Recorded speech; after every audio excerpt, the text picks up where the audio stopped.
past week, we've all seen the videos and images across social media highlighting California's ongoing winter storm, causing major flooding to historic blizzard warnings in places like Los Angeles County.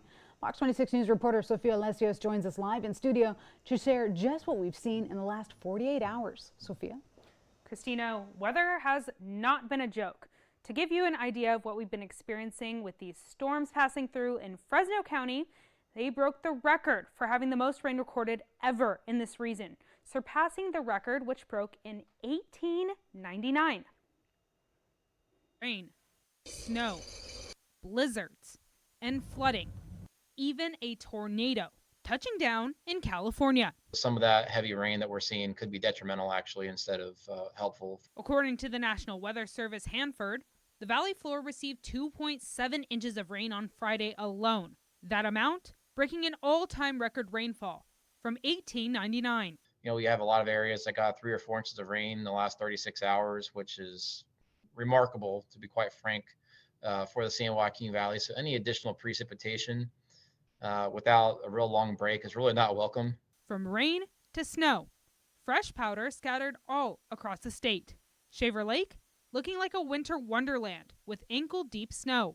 China Peak, typically packed at this time of the season, virtually empty as roads remain closed, blocking access to the popular mountain resort. Highway 168 shut down. As you can see, the snow is piled high. So high, it's almost hitting the roof of this building. In eastern California, Mammoth Mountain is holding one of the largest amounts of snowpack in the U.S., according to the National Weather Service, sitting at nearly 600 inches at the summit. Snow plows are barely seen here in whiteout conditions. From snow resorts to national parks, plenty of snow was seen in Deadwood in Tulum County. Sequoia and Kings National Forest practically deserted as snow blanketed the forest. The Forest Service issued a warning to visitors due to the strong winter storm, advising the use of caution if people do decide to visit the significant amount of snow and rainfall. You're looking at treacherous road conditions. You're looking at heavy snow, slick roads, possible whiteout conditions. It's almost impossible to get up there anyways. But that's not all.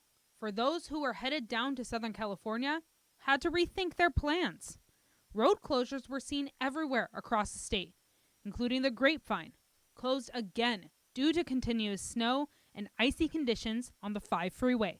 Highway 58 into Tehachapi was also closed, but since has been reopened, according to CHP. The road was shut between Tower Line Road, east of Bakersfield, and exit 165, north of Mojave.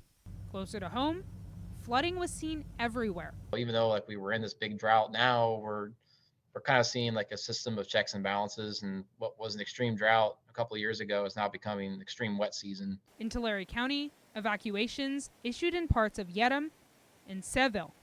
The areas of Avenue 384 west of Road 144 in Yedem and Avenue 383 west of Road 156 in Seville are under a voluntary evacuation due to flooding. On Highway 99 in Pixley, the freeway was shut down at Avenue 96 due to flooding. Traffic diverted in both directions. Images showing as many as 5 cars were stranded in the high waters. Luckily, no injuries were reported. Right in front of the airport, Peach and McKinley Avenues were shut down and drained due to severe flooding. In Clovis, Sunnyside between Bullard and Barstow was also closed because of flooding. In weather like this, the National Weather Service advises everyone to hunker down, like this eagle seen sitting in a snowstorm on Big Bear Mountain. One of the biggest concerns the National Weather Service has is when we get into the summer months.